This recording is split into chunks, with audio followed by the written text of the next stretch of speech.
High school football season is here, and Sports on Tap has you covered all season long with in-depth coverage and analysis. You won't want to miss our special football shows each Monday of the high school season from 7:30 to 9 p.m. Catch recaps of all the games, interviews with local players and coaches, and hear if your team is playing in the game of the week.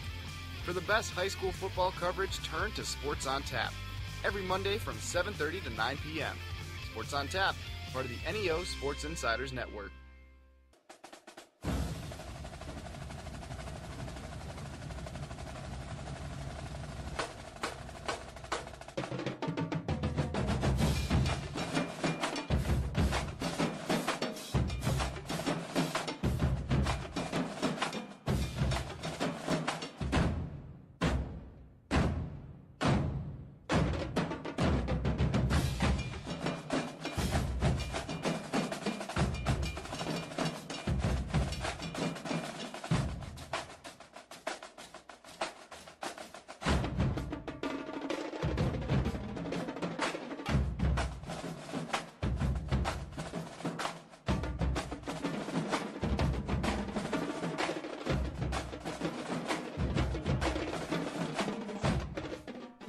That's right. It's our Ohio high school football coverage. We are now starting, ladies and gentlemen, folks, we are starting the playoffs. Week 1 is in the books, and we are now down to the final 4 in each region right now? Yes. That's correct. So we are in the final 4 in each region. What we're going to do is we're going to go through the regions, Division 1, Region 1, Division 1, Region 2, and then we're going to hit on some Division 2, Region 5 and 6, and we'll also check in with our friends at Buckeye Bucks in Division 3, Region 9. So I'm going to throw it back to, hopefully, Rob, who's better at this than I am. Nope, he is not better. Struggling. He's fired, I think folks. it's the cable, yeah. He's cable. fired. Well, I guess I'm going to turn it over to... I'll tell you what. I'll talk about. I can talk about my first round. All right, game. all right, knock it out. So will we figure this out? So as you guys may have, as everyone knows, we each cover our respective region or our respective conferences. So in playoffs, depending on what division your team is, we could be in a different region. So for example, I have a team. Stow Munroe Falls is the only one of the few Division I schools that is in the Suburban League National Division. They just happen to reside in Region 1 for playoff purposes. So as such, I'm going to take care of Stow Munroe Falls taking on Canton. McKinley is a 3-6 matchup. This game was at Stow High School. And I believe this was a really, really obvious joke that someone made before when Lakewood and North Ridgeville played, but I'll make the same joke. It was assured that the Bulldogs would advance in this game. That was my joke, and I stand by it. Yeah, very good. So Stow and Canton McKinley faced off. McKinley came into the game 6-4 overall. Stow came in 9-1 overall. Stow overcame a slow offensive start before Joe Gobble punched it in from 1 yard out, giving Stow a 7-3 lead. Senior quarterback Kyle Van Treese found one of our old buddies, Joe Andracy, in the second quarter for a 24-yard touchdown pass, making it 14-3 going into the half. McKinley bounced back, scoring on a backup quarterback Elijah Curtis, found Rodell Norwood for a 64-yard touchdown pass, cutting the lead to 14-10. Starting quarterback Dominique Robinson went down with an injury earlier in the second quarter, leading to Curtis stepping in for him. Stowe then answered with another gobble touchdown, a 3-yard run with 1:45 left in the third quarter. Van Treese hit for his second touchdown, hitting Logan Lindsay 18 yards out on their next possession. And then Stowe closes the scoring with a 1-yard touchdown run from junior running back Terry and Ray. They capitalized on a Canton McKinley fumble, and Stowe has advanced to the Division I Region 1 quarterfinals. Right. I'm sorry, semifinals, defeating Canton McKinley 35-10. Wow. Solid victory. I'm back. He's back, folks. Solid victory there. And they actually advance to play the winner of our game of the week, which we'll discuss our game of the week a little bit later on in the show here. It was good to get out for playoff coverage, but we're actually going to continue on with Division I, Region 1. And the other another game in this bracket, pitted number 5, St. Ignatius against number 4. St. Ignatius. I'm going to call out the State of Ohio website here for not having accurately these seeds where they need to be. And that's a bad job out of me. I knew that going in, but I'm reading as I go. But they did play number 4 ranked in the bracket, St. Ignatius Wildcats. They defeated Massillon Jackson. They are number 5. They defeated them 35-0. They move on to play the winner of a GCC team. Ooh. As the top-rated Solon Comets went on to a 39-10 victory over the number 8-seeded Glen Oak Eagles, I believe. Yes. Now, this game started off good for Solon. The opening kickoff, 88 yards. Daryl Sinclair took it all the way to the house for the touchdown. But after that, it was a tightly contested game. The score ended up being 12-10 at the half. But as the second half drew to an open, it was all Solon from there on out, led by the defense. 5 interceptions by 5 different players. Only one of those, however, went for a pick 6. The other touchdowns were, of course, by running back Thomas Wilkes. He had 28 carries, 115 yards, 2 touchdowns. Quarterback Joe Bubonics was 13 of 22 for only 78 yards passing, but he did have 2 touchdowns, and that pretty much led the way for Solon to have their 39-10 victory.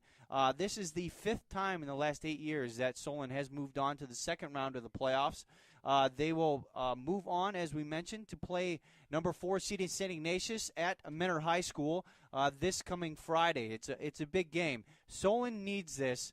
In fact, with one of my coworkers today, we put a friendly lunch wager on it. He thinks St. Ignatius is going to come out and really dominate Solon. I've seen Solon live, been covering them all year. I think they can give Ignatius a fight if they come out and they play good defense like they did this past week against Glen Oak. And they have to the running game and the passing game offense, for the most part for Solon, did not get off to a quick start. They're going to have to get off to a quick start against Ignatius if they want to compete and win the game. So, again, number 1 seeded Solon will play number 4 seeded St. Ignatius at Menor High School. Second part of that bracket, number 3, St. Ed's. St. Ed's hosted Euclid in our game of the week, so we will talk about that a little bit later.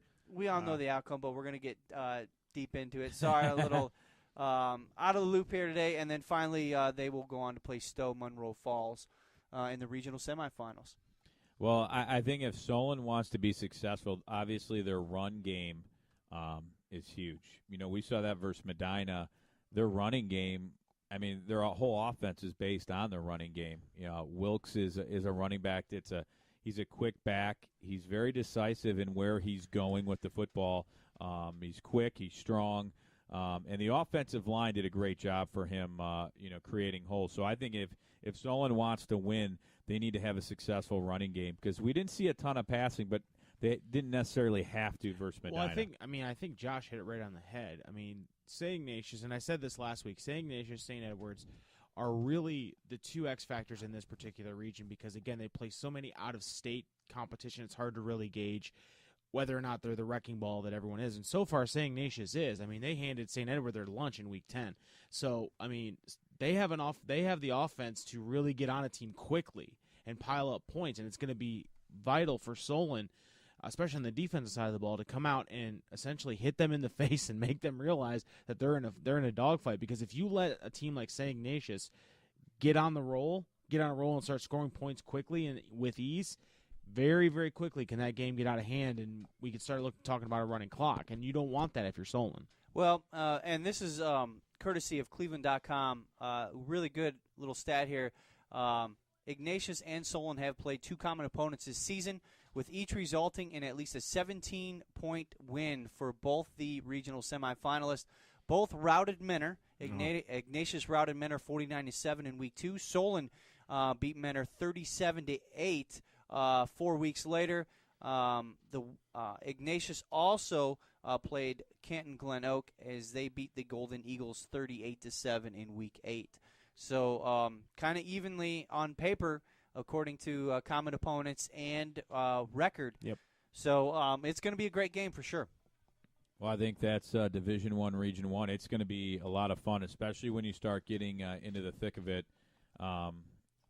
with St. Edward, Stow, St. Ignatius, and Solon. I mean, some powerhouses. Yeah. those are alliteration. all powerhouses. A lot of alliteration. And I mean, we've seen Solon. There's an S in every single one of them. See, there we go. Someone caught that. I know what alliteration is. I'm smart. I heard it, but I went to school in Dayton. I'm not paying attention. I'm going to be honest with you. Just kidding. I think Josh is getting ready to talk about Division I Region 2 if you want to get to it, Yeah. Rob. That's right. Well, Yeah. he Josh, go just ahead. got his mic back, so now now he's got to make up for lost time. That's right. Exactly. Now, Division I, Region 2. really, so far, really only one of the teams that we cover advanced to the regional semifinals. We'll quickly go over two matchups here. Lorraine did defeat Olentangy 34-14. Finley with a loser against Dublin Jerome 42-7. Dublin Jerome and Lorraine will play each other at Madison Comprehensive this Friday at 7:30 p.m. The other game pitted 1 seed Olentangy Liberty against number 8 seed Olentangy Orange. Liberty with a close game, 24-17, as they move on to play another GCC representative, the Medina Bees, in what was one of the classic playoff games, especially in week 1. Now, to start this game, Medina was quickly down 24-0, 13 minutes into the game. Then, over the final 27 minutes of the game, they scored 38 points to actually go ahead and win with 2 seconds left on the clock. It was a Jimmy Daw run. Some quick stats for the Bees. Quarterback Alex Whitaker had a very good game. The numbers aren't there, but he played a huge part in this victory. 14 of 26, 179 yards, and a touchdown. He had 12 carries for 71 yards and 3 TDs.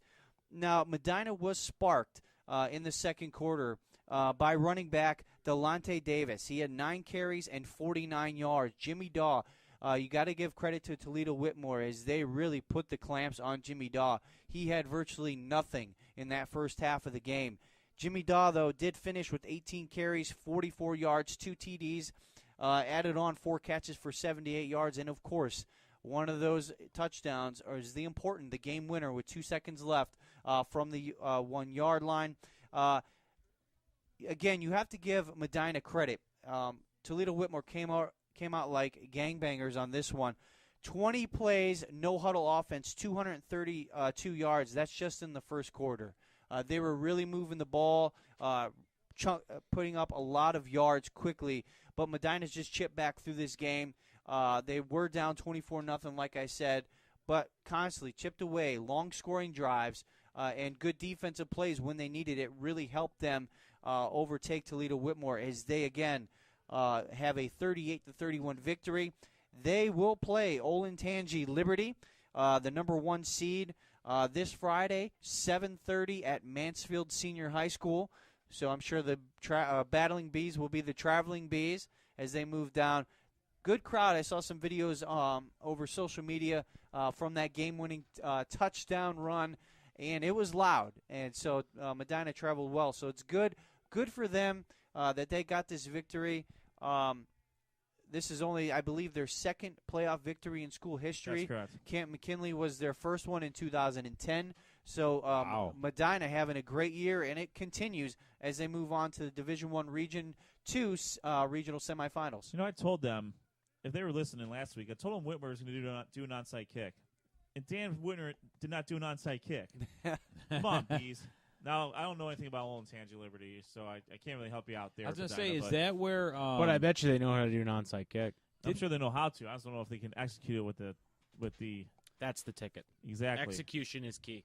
Yes. I was going to say, didn't Olentangy come up here last year to play one of the teams in... Probably. That was when I can't remember if it was them or another school that had a coach that used to actually coach from around this area.